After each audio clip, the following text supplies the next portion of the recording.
What's up, everybody? It's your boy Mastermind for Ohio Cannabis Live. Today we're talking about how to clean your PAX 3 in about 5 minutes. If you're new to the channel, please hit the like, subscribe button, and let's jump in. Another mastermind hit. Alright, so like I said, this is only take about 5 minutes. So what we have here is a PAX 3 vaporizer.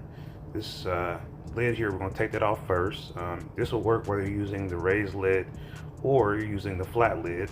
I'm going to use a alcohol wipe to wipe the bottom of the lid off.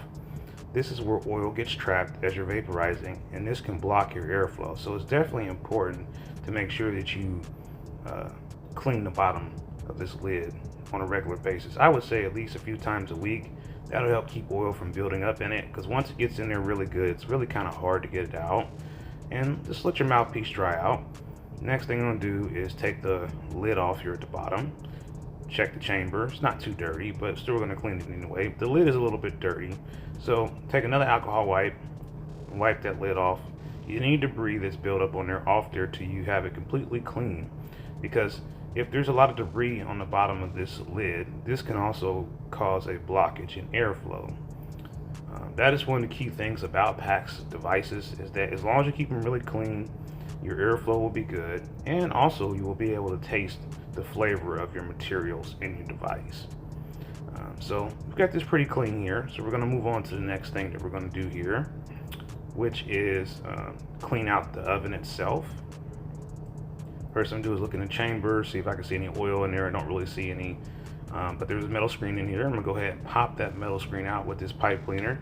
This came with the complete kit if you have a PAX 3 complete kit. If not, you can use a regular pipe cleaner. You should still push it out. There's really not a whole lot of effort involved in getting that metal screen out of there.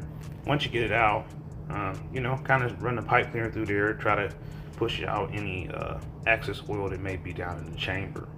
Now, once you've got that done, you want to start cleaning out the oven itself, and also cleaning the screen if it's dirty, because if the metal screen is dirty, that will also impact your airflow.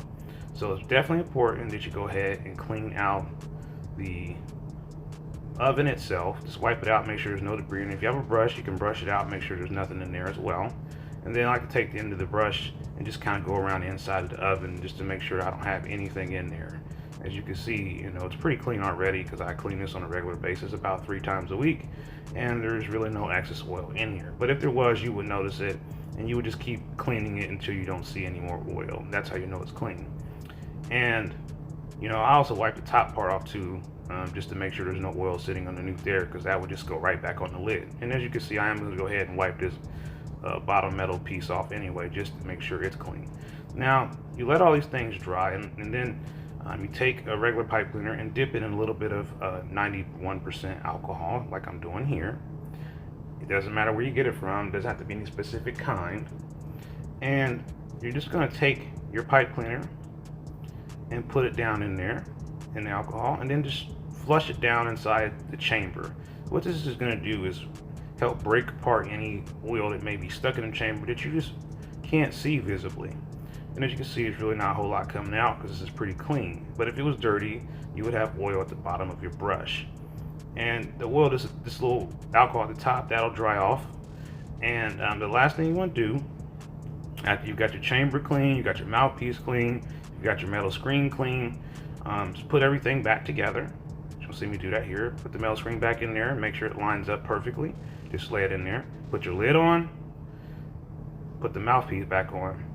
Now you're going to turn your PAX up to the highest setting, which is 420, which is all 4 lights, which you're going to see me do here. 1, 2, 3, 4. And then you're going to let the device heat up until you see the smoke coming off of it. And when the smoke stops, that has burnt off any excess material, including the alcohol, from inside your device, and it should be good for you to use again. So it's pretty simple. Let that run for, it takes about maybe 1 to 5 minutes for that to completely burn off any excess material. And once you see the smoke go away, you'll know that your PAX is now pretty clean and ready to use again. So it's a pretty simple video. Like I said, about 5 minutes or less. Make sure you check out my website, ohiocannabislive.com. I also have a club started called the Ohio PAX Club, so you can search that on the internet. If you have a PAX, you can join the Ohio PAX Club if you live in Ohio. And we will see you guys next time. Peace.